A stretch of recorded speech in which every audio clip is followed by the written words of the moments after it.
bring them sounds at one time. I'm up early in the morning, to get the skrilla. Blue face pillar, the blade dealer. Make a nigga forfeit, cause I'm the realest. Hey, niggas talking short shit, I need a million. Big stepper, yeah, bitch I be stepping. Cooling kit with the flip switch, bitch that's the weapon. No drama.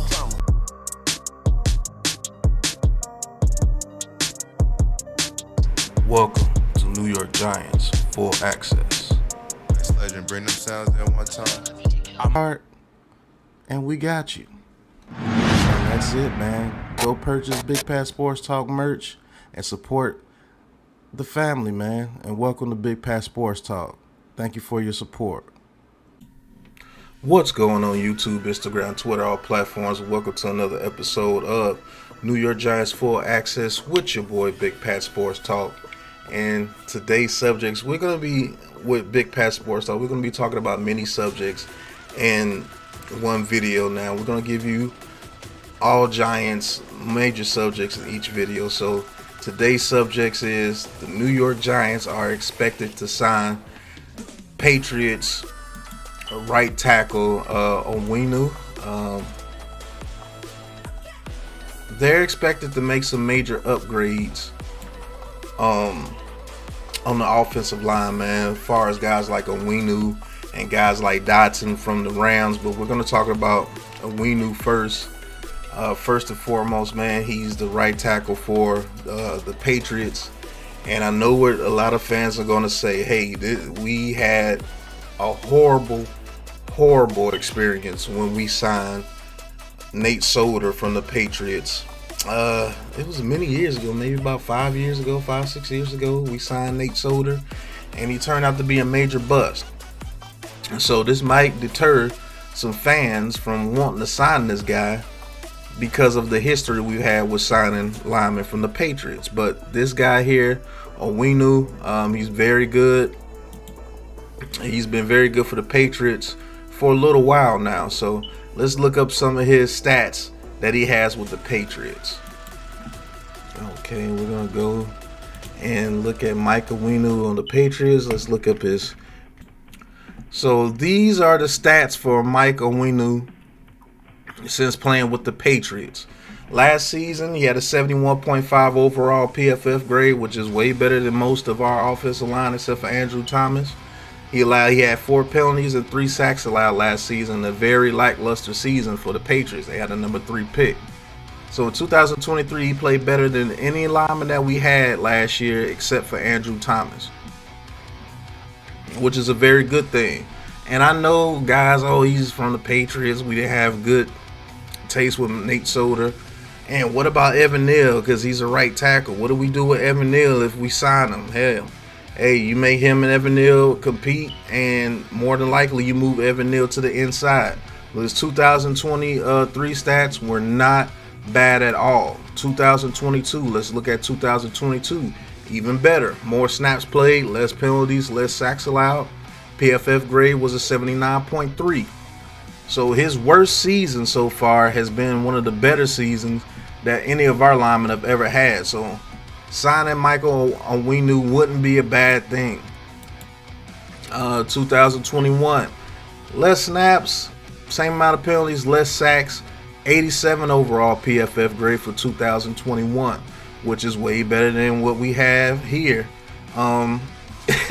with the New York Giants with these linemen. So we are projected to go after this guy hard in the offseason during free agency. And hell, look at his 2020 season, 84.3. Very good grade. Only 1 penalty, only 3 sacks allowed that season. So he's never topped over 3 sacks in his whole career playing the right tackle position. And that's something that we absolutely need for the New York Giants. So I am glad that there are rumors that we will try to sign Michael Enwenu to the New York Giants. And that's just some of his PFF grades there. And let's hear what some other guys say about the New York Giants and why we should sign Michael Enwenu. He did have the worst year of his career this past season, according to PFF. And, if you know me, you know that I don't love PFF's, grading scale. What does it even have to do with? Nobody really knows. but he's 26 years old. I think he's one of the better right tackles in football when he's engaged and when he's healthy. So I really think that he might be the highest paid lineman when all is said and done, maybe with the exception of Kevin Dodson. I think that both of these guys are going to get similar money. Granted, Enwenu plays tackle, which I think will command a more lucrative deal than would a guard. But Michael Enwenu in 2021 was one of the highest graded PFF linemen out there. 89 PFF rating, which is off the charts for a single season, specifically for a guy that was a late round draft choice. 2022, the play dipped a little bit. And in 2023, he had a 71.5 overall rating, according to PFF. But the rest of the New England line was terrible. It was a revolving door.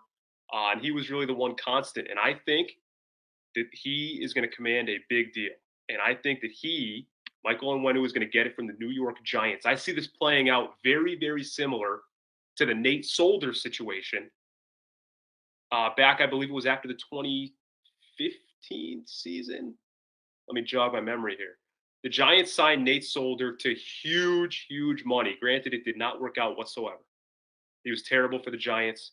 He was a Pro Bowler for the Patriots, went to New York, and everything fell apart for him. And he was not very good, was on a huge contract. I think the Giants need to keep Daniel Jones or whoever else is playing quarterback for them next season. I assume it's going to be Jones with the contract situation. They need to keep him upright. Saquon Barkley, I think, is out the door. So they're going to have some money to play with. And I really think that this is going to be the deal that the Giants make this offseason. I think that this is sort of the splash that they need to make. Right? The Giants don't need, the sexy additions right now. They don't. Okay, next on the board, another guy that's been projected for us to go heavy after free agency is Mr. Kevin Dodson from the Rams, right guard for the Los Angeles Rams. The Los Angeles Rams. Very good guard, very tough in the run game, and he has upgraded his pass protection when it comes to the offensive line as well. This is another guy that I really would like us to try to sign this offseason to pair out there. Let's just say we don't get Michael Enwenu, but we pair him with Enwenu. Put a guard out there that he can trust at picking up stunts. We can trust in the run game to pick up that yard that we never seem to be able to get when it comes to 3rd and 1, 2nd and 1, 4th and 1. We never seem to be able to get that yard because we don't have that push up front. And, man, this guy gets pushed with the Los Angeles Rams, and he can get pushed with the New York Giants if we seem to want to sign some offensive linemen this season, which they are projecting we will. So, Kevin Dodson, what do you guys think about him? Do you think that he can go out there with John Michael Schmitz, Evan Neal, and get this right side of this offensive line fixed, man, because we need this offensive line fixed. So let's dig in deeper with Kevin Dodson. Let's look up some of his PFF grades, and let's see what he can do. So let's get into it. All right, here we go. Kevin Dodson, guard for the Los Angeles Rams, man. He was a 4th-round selection, pick 135 for the Pittsburgh Steelers in 2020. 6'4", 321, absolute mauler in the run game. Let's see what he can do. 2023, played a lot of snaps, only 2 penalties. Did allow 4 sacks, but hey, our guards allowed more than 4 sacks in one game at one point, so I'm not going to hate on him there. 85.2 overall grade in 2023. That's way higher than any lineman that we had besides, guess who? Andrew Thomas. The only lineman that we can seem to count on year in and year out, and he got hurt last year. So that really hurt this offensive line. But an 85.2 overall PFF grade is more than welcome with the New York Giants. So let's check his other years. 2022, he had 12 penalties and 4 sacks allowed. So he really upped his game last season from 2022. Seemed to struggle a little bit. Played a lot of snaps, but seemed to struggle a little bit. Only a 65.4. And you want to know the worst thing about that? That 65.4 will actually be one of the highest PFF grades that we had on our offensive line in years. So I am with them trying to sign this guy.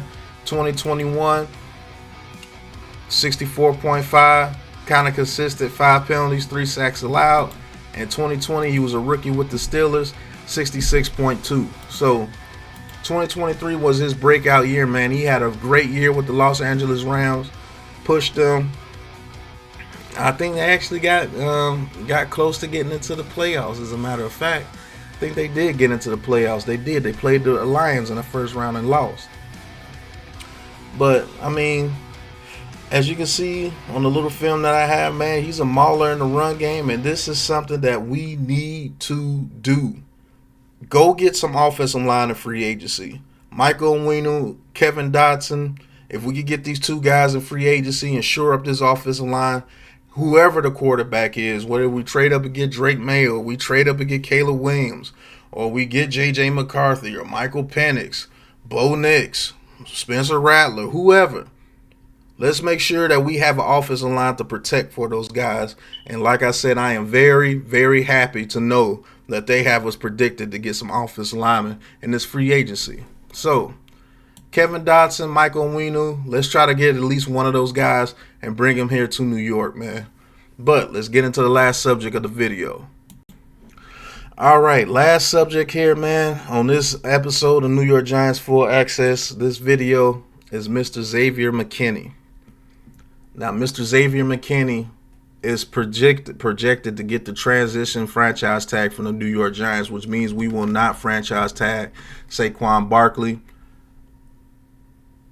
To be honest with you, I don't think that's the wrong move. I think that's the right move. Reason why, Xavier McKinney's younger, and I think he means more to this team future-wise than Saquon Barkley. I think we can't lose the young talent in Xavier McKinney. I do believe he's one of the better safeties in this league, and we putting a transition tag on him at least allows us to be able to match a deal if he goes out there in free agency and get that deal. I'm thinking he's going to get between $14 and $17 million a year, which I do believe he deserves. He's played very well. He had an 84.1 PFF grade, and he was one of, I think, the 4th highest rated safety in the league last year as far as PFF grade. And he really came on towards the end of the season, got himself some interceptions. If he could have been playing like that in the beginning of the season, he probably would have got an All-Pro nod, because he balled out towards the end of the season, tackling way better, covering better, playing more aggressive. He got back to the Xavier McKinney the year before he hurt his hand. So what do you guys think about Xavier McKinney getting the transition tag, which is more likely than happen, because the report is we will not franchise tag Saquon Barkley. If we can't reach a deal, he will hit the open market. So at the very least, you franchise tag one of your young premier players, definitely at that safety position. I think him and Jason Pinnock is a very durable safety tandem out there, and they could really make some things happen. So we'll see. Xavier McKinney getting the transition tag, Giants being linked to multiple offensive linemen during this free agency period. It's going to be a real interesting offseason for the New York Giants, man, and I can't wait to get into it. Definitely franchise tag Xavier McKinney. I don't think you have a choice, especially with you. We're probably moving on from Saquon Barkley. Sad to say, but if he goes out there and somebody's willing to give him the $15 to $16 million that he wants, I don't think the New York Giants are going to try to match it. We will get a 3rd round comp pick in return for the draft next year, not this year, but next year. So be on the lookout for that. I think we have to March 5th in order to, tag Xavier McKinney. So we're going to go with Xavier McKinney as the franchise player in 2024. And I'm with it. I'm totally with it, man. You guys let me know in the comments what you think, man. Thank you guys for watching this episode of New York Giants Full Access with your boy Big Pat Sports Talk. Hit that like button. Hit that subscribe button, hit that big blue join button, and join the big blue crew and talk your talk with Big Pat Sports Talk, man, and support the content. Also, Big Pat Sports Shop in the link. Click that link, get you some Big Pat Sports Talk merch at the Big Pat Sports Shop. And until the next episode, you guys know what it is, man. Peace. Let's shine, fellas. man. It's time to week, bro. We done put in work all year, bro. Let's go get this tonight, man. Great energy, great intensity. 2, 2, 3. 1, 2, 3. The pressure. Throws it right to Barkley. Makes the catch. Starts to the pylon. And he's in for the touchdown. Throws it right. Intercepted by a pancake. He just floated it, and a pancake gets the pin. Great talk. Howell back to throw. Gets sacked for a 35th time. He can't stop you, right? Under pressure. Sacked back at the 24-yard line. Tavon Thibodeau closes it out. Hey, y'all know how NFL game is. I know how it is. I need you guys. It's what I need. Welcome to New York Giants Full Access.